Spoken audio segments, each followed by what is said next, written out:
You should go now. Run. No, I won't leave you here. We can run together. Listen, if we run together, they will shoot us from behind. We both die. So, how's about you here? They will kill you. No. Bien le bonjour à tous. Bon, alors je sais pas si vous avez vu, la qualité de la vidéo a un petit peu changé, tout simplement parce que je suis en train de filmer avec mon appareil réflexe. Mon appareil réflexe, c'est un Canon EOS 77D, je filme avec un 50 mm, voilà, pour ceux qui me poseront la question. Moi, ça me fait vraiment plaisir de pouvoir sortir le réflexe pour filmer une vidéo. Mais pour ça, il me faut plus de temps, il faut anticiper, il faut calculer les plans. Donc c'est normal que je ne le fais pas tout le temps. Enfin, j'espère que ça va vous plaire aujourd'hui. Tout simplement parce qu'on va démonter une rampe de carburateur, la nettoyer et la passer aux ultrasons.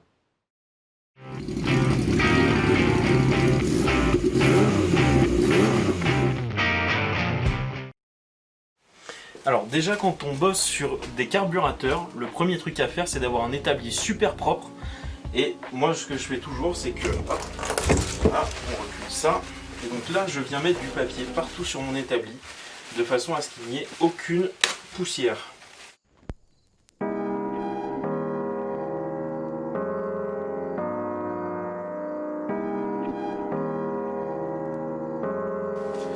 Une fois que mon espace de travail est vraiment propre, je vais commencer le démontage de ma rampe de carburateur. Donc moi, je commence par les chapeaux. En dessous des chapeaux, on va retrouver les ressorts et les membranes. Après, ça dépend les carburateurs, mais en général, c'est comme ça. Alors, étant donné que là, c'est du cruciforme, il faut choisir un tournevis qui s'adapte très bien avec la tête. Là, moi, je sais que celui-là, voilà, c'était bien serré quand même.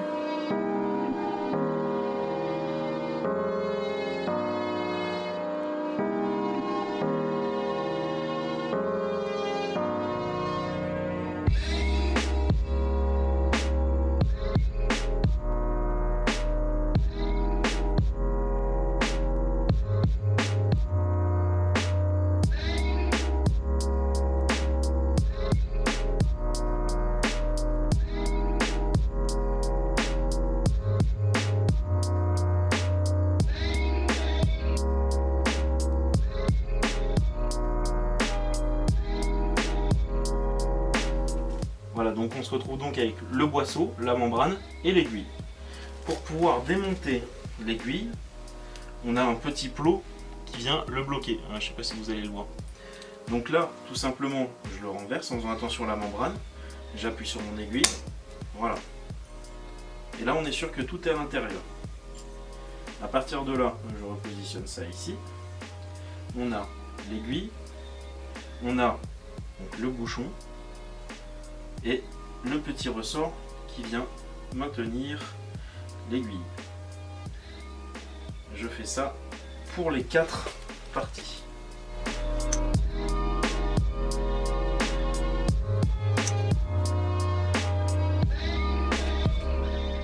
Voilà, c'est pas beau ça? Donc là, tout est démonté. Bouchon, aiguille, ressort, boisseau, membrane, ressort encore en haut et bouchon. Ensuite, je continue. Donc là, je vais retourner ma rampe de carburateur. Je vais venir démonter mes 4 cubes.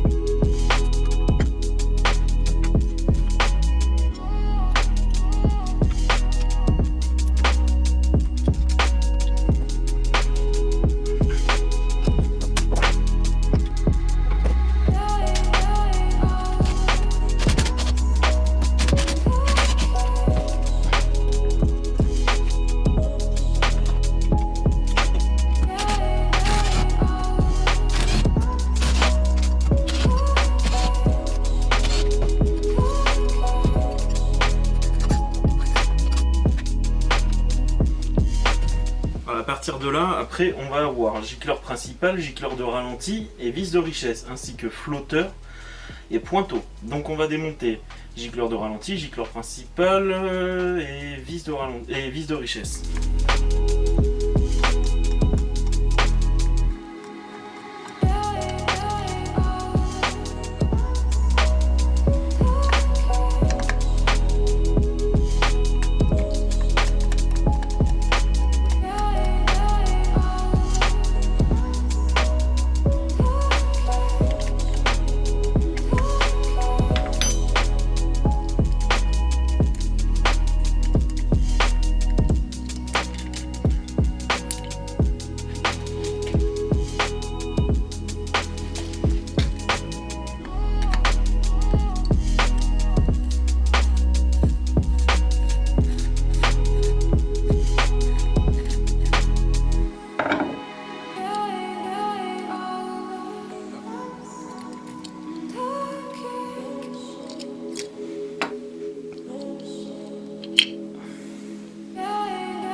Donc ça c'est ma cuve à ultrasons, c'est une 15 litres.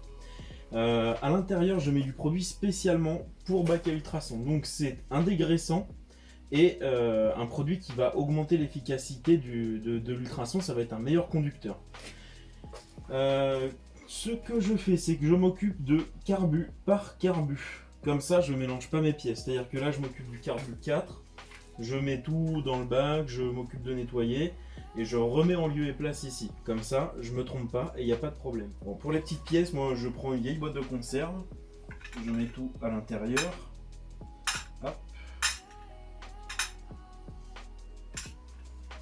Ensuite, je le plonge dans le bac à ultrasons. Et je le laisse mijoter comme ça, 10 minutes, un quart d'heure.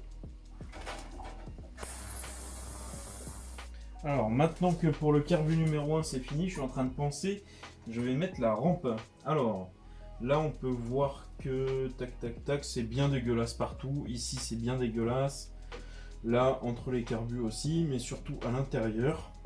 Donc alors ma cuve est un petit peu petite, donc je vais le faire en 2 fois, d'un côté et d'un autre. Allez, c'est parti.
Bon, et du coup, pour le dernier carbu, on va faire le remontage ensemble. Donc, après, il n'y a pas forcément d'ordre.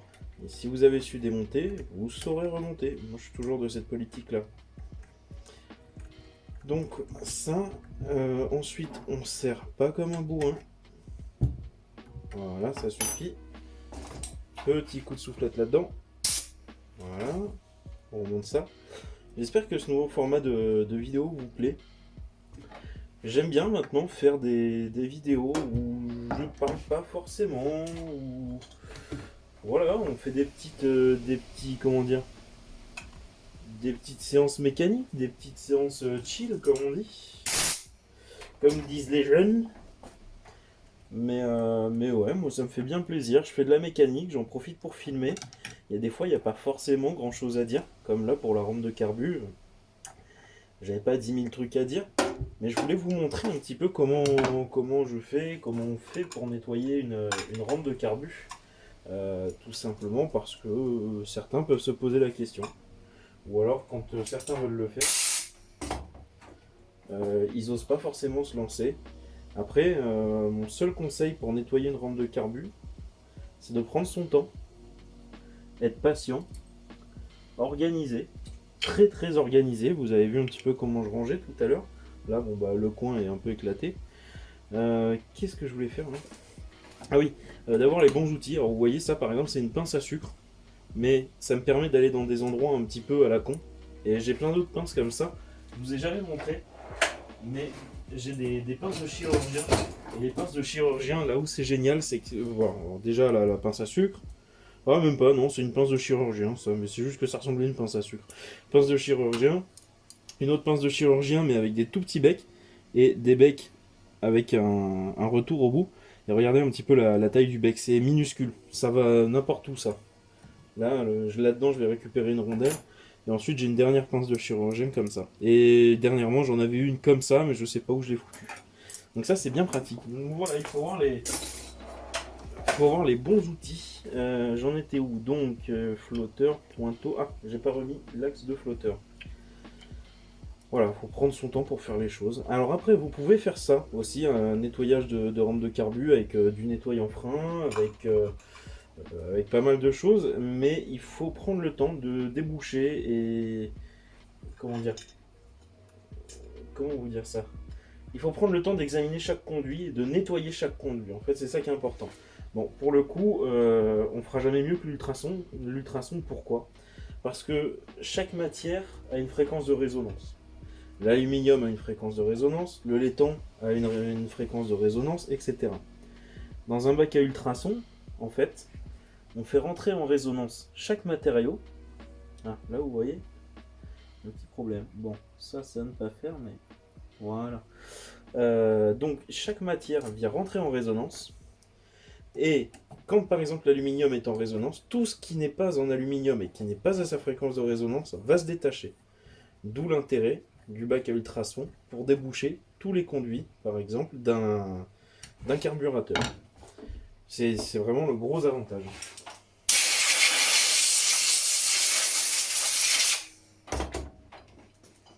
Là, c'est tout simplement de la physique qui rentre en jeu et qui vient faire qu'on nettoie les carburateurs.